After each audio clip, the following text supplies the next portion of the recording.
días a todos y a todas. Para mí es un auténtico honor estar con vosotros y con vosotras en esta mesa.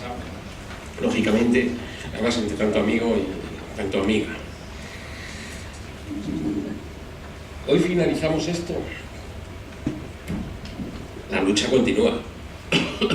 No finalizamos esto. Yo, cuando venía para acá, compraba el periódico y me despachaba con esta noticia que me ha revuelto el estómago. Dice: 1 de cada 4 sin hogar es licenciado. Fuerte, ¿no?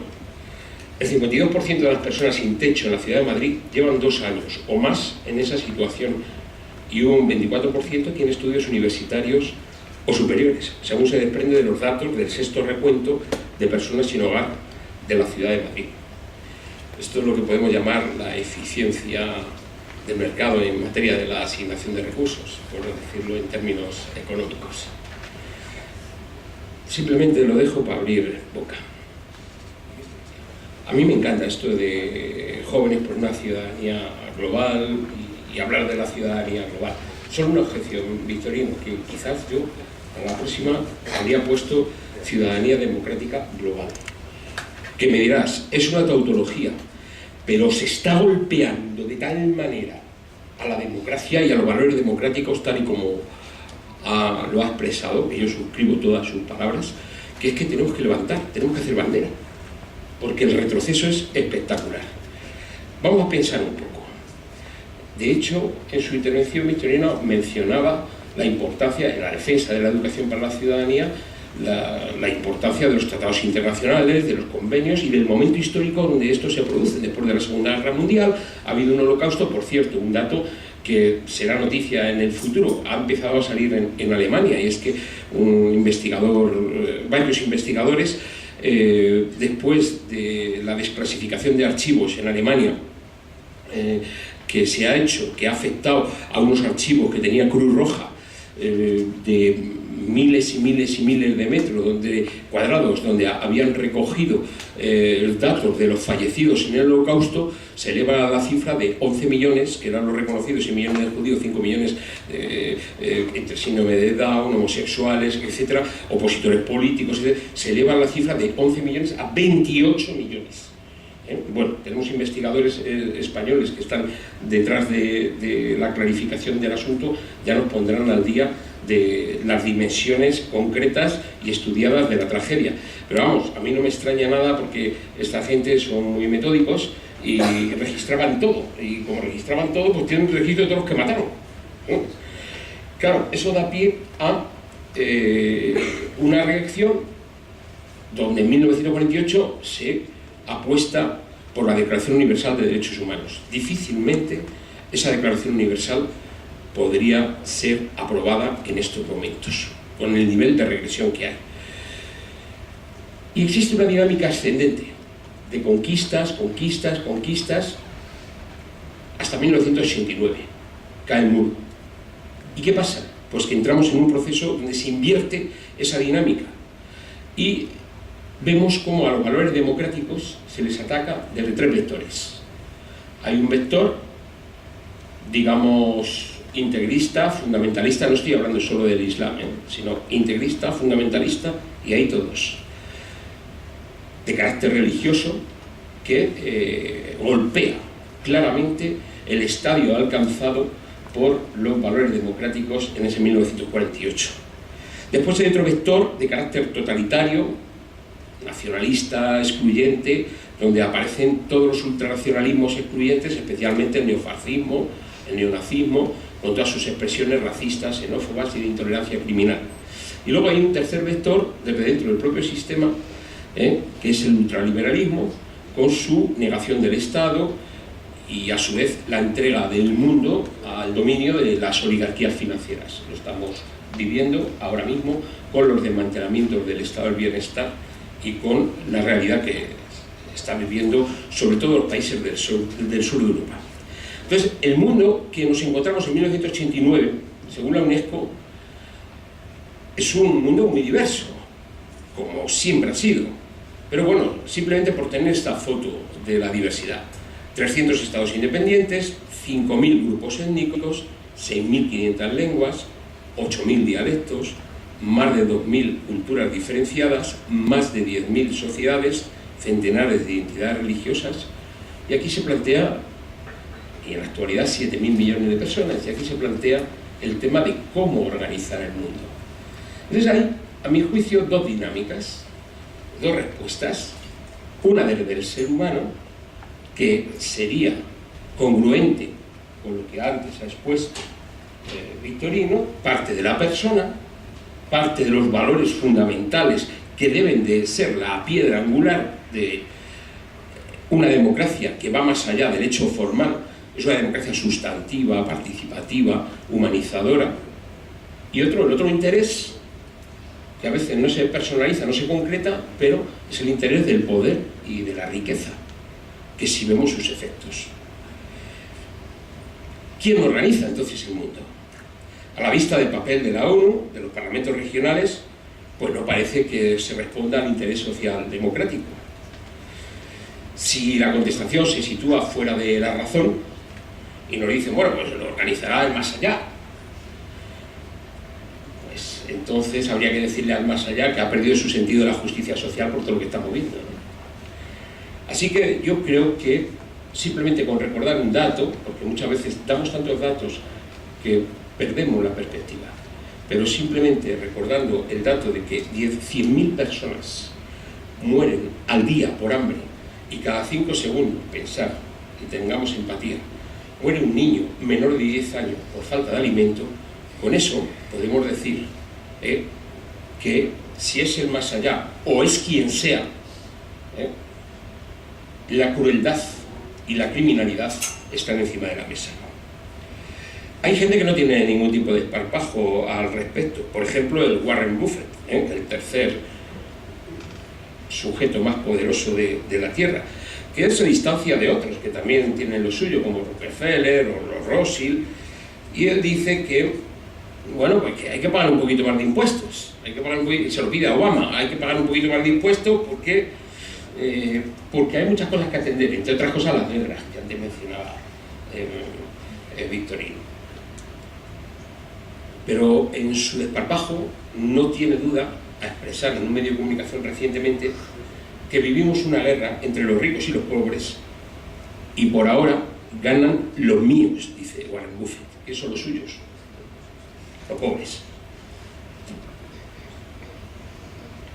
Crecen los gastos militares, claro, para esa defensa del interés del poder y de la riqueza, pero es que además los gastos militares son en sí mismos un negocio, porque como el mercado lo domina todo, son en sí mismos un negocio. Y las cifras que incluso salen a la luz pública yo las pondría en cuestión, ¿no? 700.000 millones al año gasta Estados Unidos, el 43% de los gastos militares, el doble que China, Gran Bretaña y Francia juntas. Arabia Saudí está también metida hasta arriba en todas las guerras, el 10% de su PIB. España, pues hablan de 8.500 millones, pero ya se multiplicará por 3. Y guerras y guerras y guerras. En estos momentos tenemos más de 30 guerras. Se ha instalado el Africón en el norte de África y va a haber una guerra por cada país que haya en África. ¿Qué se les ha perdido en África para tanta guerra? Ahora estamos con Mali. ¿Qué se nos ha perdido en Mali? Porque ahí ya ni ONU, ni ONA, ni nada que se le parezca. De repente, de la noche a la mañana, van a defender los derechos humanos y la libertad a Mali. O a lo mejor el uranio, que lo necesitan para las centrales nucleares de Francia, que es el país que tiene más centrales nucleares de toda Europa.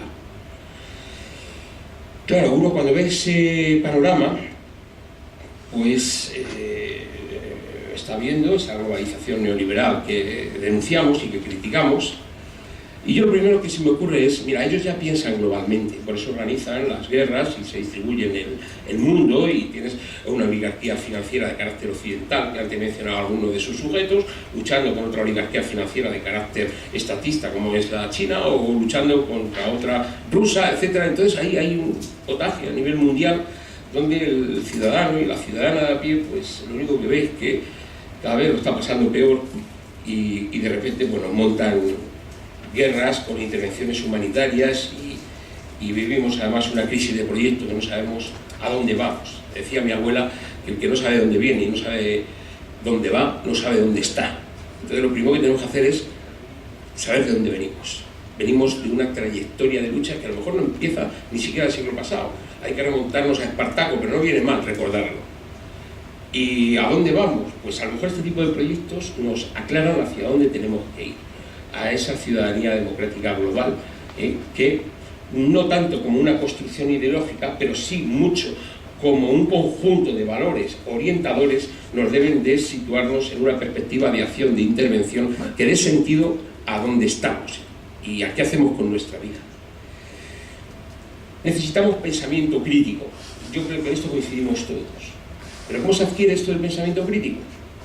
Pues yo intento resolverlo con algo muy sencillo, con dos palabras. ¿Por qué? Simplemente si enseñamos a nuestra gente, a nuestros jóvenes, a nuestros adultos también, a aplicar ese interrogante, ¿por qué? Y esto se hace ahora, lo de Mali, por ejemplo, ¿por qué? Y esto se toma esta decisión, ¿por qué? Pues a lo mejor ya nos situamos en la senda del pensamiento crítico. Lo que no podemos es estar absolutamente aborregados por los medios de comunicación, absolutamente aplastados y perder lo único que nos queda, que es el pensamiento crítico. Yo creo que es muy importante lo que se ha hecho y lo que se está planteando de trabajar por una ciudadanía sin fronteras, por una ciudadanía global y democrática, de plantearnos incluso la cultura de la unidad desde la diversidad, de plantearnos responder a todas las manifestaciones de intolerancia, a todas las manifestaciones de discriminación, a todas las manifestaciones de odio, que son muchas. Tener esa visión global, pensar globalmente, decíamos en los 80, y actuar localmente. Bueno, todo eso hay que ponernos en cuestión. Es un buen día, hoy hay mareas por todos lados, porque estamos mareados, la verdad, estamos mareados de todas las que nos están dando. Pero necesitamos una cultura político-social nueva, ¿no? ¿Y de dónde tiene que arrancar? Pues a lo mejor tenemos puntos fundamentales que no sabemos sacarle bien partido, ¿no? Nuestro artículo 10 de la Constitución española, que coge y fundamenta nuestro título de Derechos y Libertades Fundamentales precisamente en algo elemental, que es la dignidad de la persona y la universalidad de los derechos humanos. Es que eso hay que enseñarlo a los niños y a las niñas desde el primer momento. Es que toda la gente tiene valor en sí misma. Si no hacemos que esto se interiorice, la salida a lo mejor es la reiteración, la repetición de lo que vivimos trágicamente en los años 40. Valorar la diversidad, valorar la tolerancia activa, que se sustenta en ese principio y que reconoce como método de relación ese respeto, aceptación y aprecio a la diversidad. Valorar el diálogo intercultural y religioso, promover la participación democrática, pero una participación democrática que se asiente en valores democráticos, y los valores democráticos emancipatorios. Es que hay que levantar la bandera de la libertad, es que hay que levantar la bandera de la igualdad, de la justicia social, de la solidaridad, de la fraternidad, y con un norte. ¿Cuál es el norte? A lo mejor no necesitamos gran construcción ideológica, no estamos en el tiempo de los grandes textos, como se hacía en la época de Marx, en la época de Lenin, a principios del siglo pasado, en la época de grandes textos de construcciones ideológicas emancipatorias. Pero sí de saber cuál es el norte, y hay un norte muy sencillo, que es la redistribución del poder y la riqueza. Trabajar en todo escenario porque la gente participe, porque el poder se distribuya, porque la riqueza se distribuya, pues es un avance notorio en ese proceso emancipatorio. Y con esto quiero acabar. Creo que no estamos hablando simplemente de crisis económica, hay muchas crisis. Es una crisis de pobreza, hay una crisis del estado de bienestar que nos lo quieren desmantelar, pero también hay una crisis de proyecto por parte de los sectores emancipatorios. Hay una crisis de estrategia de lucha que no quiero pasar por alto. A mí, por ejemplo, que siempre, el que me conoce sabe que soy de una tradición muy asamblearia y muy, en fin, de la agitación estudiantil, Pues soy muy crítico con el 15M. ¿Por qué? A lo mejor aprendí en la vida que lo que decía Benjamin, que luego Luis me corrigió y dijo, estaba en la Biblia, también, es decir, conozcamos el árbol por sus frutos. Si evaluamos el 15M, pues ha habido un desmantelamiento de los sectores progresistas de las instituciones municipales, autonómicas y estatales. Un auténtico desmantelamiento que ha privado de un factor equilibrador. Y las consecuencias son las que está pasando. Por eso no digo que evitemos la crítica, el reproche y lo que consideremos, pero que no nos representan puede ser harto peligroso. Y solo hay que mirar lo que está pasando en Grecia con un amanecer dorado que en este momento tiene el 23%, que ataca a inmigrantes, ataca a homosexuales, se va al barrio como aquí en Chueca, se va al barrio de allí y le dice que lo va a matar a todos, o lo que está pasando en Hungría con el Hobbit. Y estos son gente que viene aquí, pues en diciembre estuvieron aquí reunidos con los dirigentes de extrema derecha española para ver si sacan ya una candidatura unitaria de cara a las elecciones europeas. Y tienes ahí a un Hobbit con 44 diputados que ni corto ni perezoso dijeron que necesitaban listas de judíos porque los judíos son personas peligrosas. Esos mismos, con su brazo duro, son los que hacen persecuciones a los gitanos o golpean a los inmigrantes. Es decir, que el panorama que se nos ofrece en Europa es estremecedor, no es para jugar. Hay un endurecimiento de la política migratoria europea. Ahora nos interesan los inmigrantes, los traemos. Ahora no nos interesan los inmigrantes, los echamos. Y hay un desmantelamiento del estado del bienestar, donde a la mujer se le va a reducir sus cotas de igualdad si se desmantela el estado del bienestar. El nuevo papel de la mujer es el cuidado de los hijos, de los ancianos, etcétera, y rebajar los costes del Estado. Yo creo que tenemos un reto muy difícil y necesitamos el discurso de la ciudadanía global y democrática. Es verdad, el panorama que he pintado es un panorama duro, pero no lo pinto yo. Simplemente invito a que veamos globalmente para que intervengamos allá donde estemos. Pero vaya con ello y con mi final de intervención, un dicho gitano: donde muere una ilusión, siempre nace una esperanza.